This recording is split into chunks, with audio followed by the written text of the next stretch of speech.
काय मस्त दिसून राहिलेली आहे महाराष्ट्रीयन गावरान वांग्याचं भरीत, त्याच्यासोबत भाकर, कांदा, लोणचं आणि मिरची सुद्धा। तर नमस्कार, मी पल्लवीज किचन 94 मध्ये तुमच्या सगळ्यांचं खूप खूप मनापासून पुन्हा एकदा स्वागत आहे। माझ्या चॅनलवर नवीन असाल तर प्लीज माझ्या चॅनलला सबस्क्राइब करा, जास्तीत जास्त लोकांपर्यंत शेअर करा। चला तर आता आपण रेसिपीला सुरुवात करूया। मी इथे 4 वांगी घेतलेली आहे। हे गावरान वांगी आहे। याला मी पाण्याने स्वच्छ धुवून घेतलेले होते। आता आपण याला तेल लावून घेऊया। थोडंसं, जास्त नाही लावायचं, थोडंसं अगदी हाताला घ्यायचं आणि ते पूर्ण वांग्याला लावून घ्यायचं। आणि नंतर हे पूर्ण वांग्याला तेल लावून झाल्यानंतर आपण हे बघा, मी अशा प्रकारे लावलेलं आहे पूर्ण वांग्यांना तेल। आता आपण भाजून घेऊया। मी इथे जाळी घेतलेली आहे, याच्यावर मी वांगे ठेवून घेत आहे आणि भाजून घ्यायचे। मी दुसऱ्या गॅसवर पण ठेवून घेत आहे। दोन्ही गॅसवर आपला वेळ वाचला पाहिजे यासाठी मी दोन्ही गॅसवर भाजून घेत आहे। तर अशा प्रकारे भाजून घ्यायचं। थोड्या थोड्या वेळाने पलटवत राहायचं या वांग्यांना।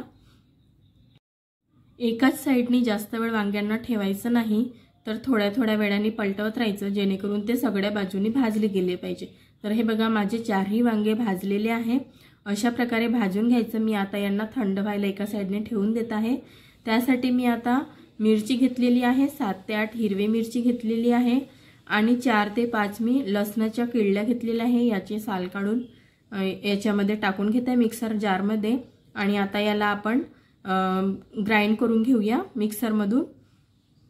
जास्त बारीक करायचं नाही, थोडं दरदरच ठेवायचं, कारण खूप पेस्ट केली तर ते चव थोडी वेगळी वाटते, म्हणून थोडं दरदर ठेवायचं मिरचीची पेस्ट। हे बघा, अशा प्रकारे बारीक करून घेतलेली आहे मी, तुम्ही बघू शकता। मी यासाठी आता 1 टमाटर घेतलेला आहे आणि 1 कांदा घेतलेला आहे। तुम्ही हवं तर टमाटर स्किप करू शकता। मी इथे 1 कांदा टाकून घेत आहे। तर हे बघा, मी कांद्याला आणि टमाटरला पण चॉप करून घेतलेलं आहे। आता इकडे हे वांगी थंडी झालेली आहे। आता याची आपण साल काढून घेऊया। हे बघा, अशा प्रकारे काढून घ्यायचं। तुम्ही हवं तर पाण्याचा हात घेऊन सुद्धा हे साल काढू शकता, हाताला चिकटते त्यामुळे। तर हे बघा, अशा प्रकारे पूर्ण साल काढून घ्यायची, काळे भाग ठेवायचं नाही। तर अशा प्रकारे काढून घ्यायचं। मी अशा प्रकारे बाकीचे पण वांग्यांचे साल काढून घेतलेले आहे। आता याचे जे डेंटल आहे वरचे, ते चाकूने काढून घ्यायचे। वांग्याचा जो वरचा भाग राहतो तो शिजला जात नाही, त्यामुळे हा पूर्ण वरचा भाग कापून घ्यायचा चाकूने। आणि हे कापून झाल्यानंतर आपण हा वांगा आतमधून खराब आहे की चांगला आहे ते बघून घेऊ। तर बघा, मी 4ही वांग्याचे वरचा भाग कापून घेतलेला आहे। आता हा आतमधून चांगला आहे की खराब आहे ते बघून घेऊया। तर हे बघा, अशा प्रकारे बघून घ्यायचं, कारण बाहेरून तो वांगा चांगला दिसतो, पण काही वांगे आतमधून खराब राहतात, त्यामुळे बघून घ्यायचं। आणि हे अशा प्रकारे बारीक करून घ्यायचं। मी पूर्ण वांगे बघितलेले होते, माझे 4ही वांगे चांगले निघाले आहे आणि मी अशा प्रकारे बारीक करून घेतलेला आहे। आणि आता कढई तापत ठेवलेली आहे मी। आता 2 चम्मच मी तेल टाकत आहे। तुम्ही तेलाचं प्रमाण कमी जास्त करू शकता। तर आता इथे तेल गरम झाल्यानंतर आपण मोहरी टाकून घेऊया। तर बघा, तेल गरम झालेलं आहे। आता मी मोहरी टाकून घेतलेली आहे। ही मोहरी तडकल्यानंतर जिरं टाकून घेऊया। आता जिरं टाकून घेतलेलं आहे मी। आता इथे जिरं आणि मोहरी तडकल्यानंतर आपण सर्वप्रथम कांदा टाकून घेऊया। कांद्याला 1 मिनिट तेलामध्ये परतून घ्यायचं, खूप जास्त तेलामध्ये शिजू द्यायचं नाही, हलकसं ट्रान्सपरंट होतपर्यंतच होऊ द्यायचं। त्याच्यानंतर मी हे वाटण मिरचीचं आणि लसणाचं टाकून घेतलेलं आहे याच्यामध्ये, आणि यांना तेलामध्ये मिक्स करून घेऊया, कांद्याला आणि ह्या पेस्टला। तर तुम्ही अशा पद्धतीने नाही केलं तरी चालेल, तुम्ही नुसतं तडका दिला आणि भरतामध्ये टाकला तरी चालेल, पण मी इथे भाजीप्रमाणे करून राहिलेली आहे, म्हणून मी तुम्हाला अशा पद्धतीने दाखवत आहे। तर आता इथे परतून झालेला आहे। आता आपण इथे हळद टाकून घेऊया, अर्धा चम्मचपेक्षा मी थोडंसं कमीच टाकलेलं आहे हळद। याला पण तेलामध्ये छान मिक्स करून घेऊया, 1 ते 2 सेकंद चांगलं तेलामध्ये होऊ देऊया। आणि आता इथे मी थोडंसं हिंग टाकून घेतलेलं आहे आणि आता थोडंसं मी इथे मीठ टाकून घेणार आहे। तुम्ही मिठाचं प्रमाण कमी जास्त करू शकता। तर मी इथे अर्धा चम्मच मीठ टाकलेलं आहे आणि ह्या मसाल्यांना व्यवस्थित मिक्स करून घ्यायचं। आणि आता इथे मी टमाटर टाकून घेत आहे। तुम्ही टमाटर नाही टाकला तरी चालेल, मी इथे टमाटर टाकलेला आहे। तर आता या टमाटरला चांगलं गलेपर्यंत शिजू द्यायचं तेलामध्ये। हे बघा अशा प्रकारे चांगलं तेलामध्ये होऊ द्यायचं या टमाटरला। मी हे 1 ते 1.5 मिनिट टमाटरला तेलामध्ये शिजू दिलेला आहे मसाल्यांमध्ये। तर आता टमाटर चांगला शिजलेला आहे। आता आपण इथे भरीत टाकून घेऊया।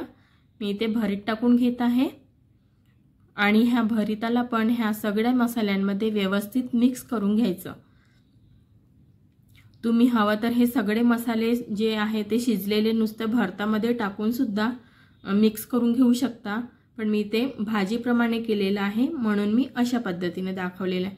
बस हे मिक्स करून झालं की वरून कोथिंबीर सोडून घ्यायची आणि हिला पण थोडंसं चम्मचनी व्यवस्थित मिक्स करून घ्यायचं कोथिंबीरला। कोथिंबीर टाकल्याने भाजीला, भरताला, कोणत्या पण भाजीला चव छान येते, त्यामुळे मी इथे कोथिंबीर टाकून घेतलेली आहे। तुम्ही बघू शकता किती मस्त दिसत आहे भरीत।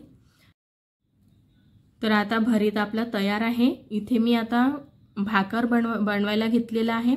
तर भाकरीसाठी मी हे पीठ घेतलेलं आहे थोडंसं आणि याच्यामध्ये थोडंसं मीठ टाकून घेतलेलं आहे, कारण मिठाने थोडंसं भाकरीला चव छान येते त्यामुळे। तर हे ज्वारीचं पीठ जुनं होतं म्हणून मी इथे गरम पाणी वापरत आहे। तुम्ही हवं तर थंड पाणी वापरलं तरी चालेल। जुनं पीठ असल्यामुळे काय होतं, थंड्या पाण्याने भिजवलं तर भाकरीला भेगा जास्त पडतात, त्यामुळे मी थोडंसं गरम पाणी वापरलेलं आहे याच्यामध्ये भिजवायला।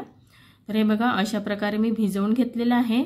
आता मी याचे 2 गोळे करून घेतलेले आहे। एक गोळा मी साईडला ठेवणार आहे आणि एका गोळ्याची मी भाकर बनवत आहे। तर ह्या गोळ्याला चांगलं चोडून घ्यायचं हाताने आणि थोडंसं थंड पाण्याचा वापर करून मी इथे चोडून घेणार आहे। तर हे बघा अशा प्रकारे चोडून घ्यायचं। अशा या हाताने चांगलं असं दाबून दाबून चांगलं चोडून घ्यायचं आणि मग भाकर चांगली बनते, नरम बनते आणि फाटत सुद्धा नाही भाकर, म्हणून अशी चांगली एखादी मिनिट तरी चांगलं चोडून घ्यायचं। तर हे बघा मी गोळा अशा प्रकारे छान चोडून घेतलेला आहे। तुम्ही बघू शकता खूप घट्ट पण नाही आणि खूप सैल पण नाही, अशा पद्धतीने मी गोळा करून घेतलेला आहे। आता आपण भाकर करून घेऊया। तर सर्वात आधी आपण परातीमध्ये थोडंसं कोरडं ज्वारीचं पीठ टाकून घ्यायचं, असं पसरवून घ्यायचं आणि नंतर अलगद हलक्या हाताने ह्या गोळ्याला असं पसरवत न्यायचं, चांगलं स्प्रेड करत न्यायचं आणि मग नंतर मधातल्या हाताने असं प्रेस करत असं गोल गोल फिरवत अशी भाकर करून घ्यायची। तर तुम्ही बघू शकता हे जुनं पीठ आहे, त्यासाठी मी हे गरम पाणी वापरल्यामुळे जास्त भेगा पडलेल्या नाही आहे, म्हणून मी गरम पाणी वापरलेलं आहे। तुमच्याकडे पण जास्त दिवसाचं पीठ असेल ज्वारीचं तर तुम्ही गरम पाण्याचा वापर नक्की करा। तर बघा भाकर झालेली आहे तयार। आता मी तव्यावर भाकर टाकून घेतलेली आहे, तवा गरम झालेला होता तर, आणि वरून थोडंसं पाणी टाकून त्याला पण स्प्रेड करून घ्यायचं आणि एका साईडनी हलकंसं शिजली भाकर की मग नंतर पलटवून घ्यायची। तर बघा एका साईडनी झालेली आहे भाकर। आता आपण हिला सरोत्याने पलटवून घेऊया दुसऱ्या साईडनी। तर एका कडेनी असं उलवत न्यायची भाकरीला, ते तव्याला चिकटते त्यामुळे। आणि आता हे बघा मी अशा प्रकारे पलटवून घेत आहे। तर बघा दुसऱ्या साईडनी पण चांगली होऊ द्यायची आणि मग नंतर तिला तुम्ही हवं तर तव्यावर पण शिजवू शकता, नाहीतर मग गॅसवर पण शिजवू शकता। तर ही बघा भाकर झाली। तर आता आपली भाकर आणि भरीत दोन्ही पण झालेलं आहे। तर मी आता इथे सर्व करून घेत आहे। तर भरीत घेतलेला आहे, मी हाताने फोडलेला कांदा घेतलेला आहे, इथे भाकर घेतलेली आहे आणि लोणचं घेतलेलं आहे आणि मिरची सुद्धा घेतलेली आहे। तर तुम्ही बघू शकता आपलं गावरान Maharashtrian veg thali.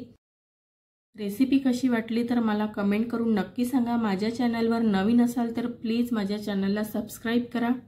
Thanks for watching. नमस्कार।